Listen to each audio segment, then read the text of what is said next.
মৎস্য ভান্ডার খ্যাত নেত্রকোনা জেলায় ভরা মৌসুমেও মিলছে না আশানুরূপ দেশি প্রজাতির মাছ।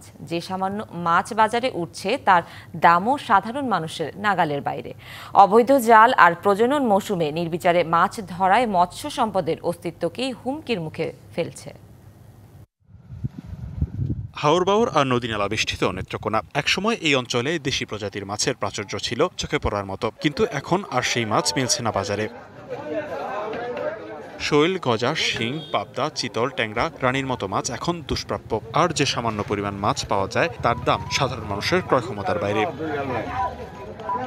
স্থানীয়রা বলছেন, অবৈধ কারেন্ট জাল, মশারি জাল সহ নানা নিষিদ্ধ জাল দিয়ে মাছ শিকার করায় প্রজনন মৌসুমে রেণুপোনা ধ্বংস হচ্ছে, ফলে কমে যাচ্ছে দেশি মাছের উৎপাদন। চায়না বাইরে সব মাছ ফোনা টনা হত্যা সব বড় মাছ ছোট মাছ সবই লাগিয়ে এই মাছ আর ওহন শেষ হয়েছে, ওহন আর মাছ নাই, শুধু পানি করে রয়েছে। রেন ওড়াই আটকায় এলা মাঝে বাদে মাছ শেন এবার আগে দেয় মাছ দিয়ে মেরে সব করে দেয় মাছ আমরা পাই কেমনে। হাওড় এলাকার বাজারের ভিতরে কিন্তু দেশি মাছ পাওয়া যাইতেছে না। সরকার যদি যথার্থভাবে পদক্ষেপ না নয় এবং গ্রামের মানুষকে এগুলো না বুঝায় তাহলে আমরা মাছ খাইতে পারবো না।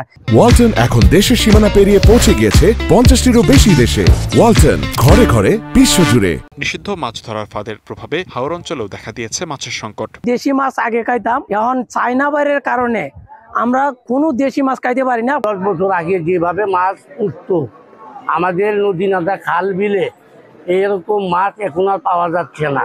প্রজনন মৌসুমে মাছ ধরা বন্ধে প্রকৃত মৎস্যজীবীদের প্রণোদনার দাবি সচেতন মহলের। সরকারিভাবে নিবন্ধিত যে জেলে আছে প্রণোদনার ব্যবস্থা করা হতো, তাহলে কিন্তু তারাও এই বিপজ্জনক জাল টাল, যেটা এই চায়না দুয়ারি জাল বলেন বা আরো যেরকম ভয়ঙ্কর জালগুলো আছে বা ফাঁদগুলো আছে মাছ ধরার, এগুলো থেকে তারা বেরিয়ে আসতো। নিষিদ্ধ জালের ব্যবহার বন্ধে স্থানীয় প্রশাসনের সহায়তায় মৎস্য বিভাগ অভিযান অব্যাহত রেখেছে। আগামী বছর থেকে 1 মাসের একটা ব্যান পিরিয়ড আরোপের কথা চিন্তা করছে।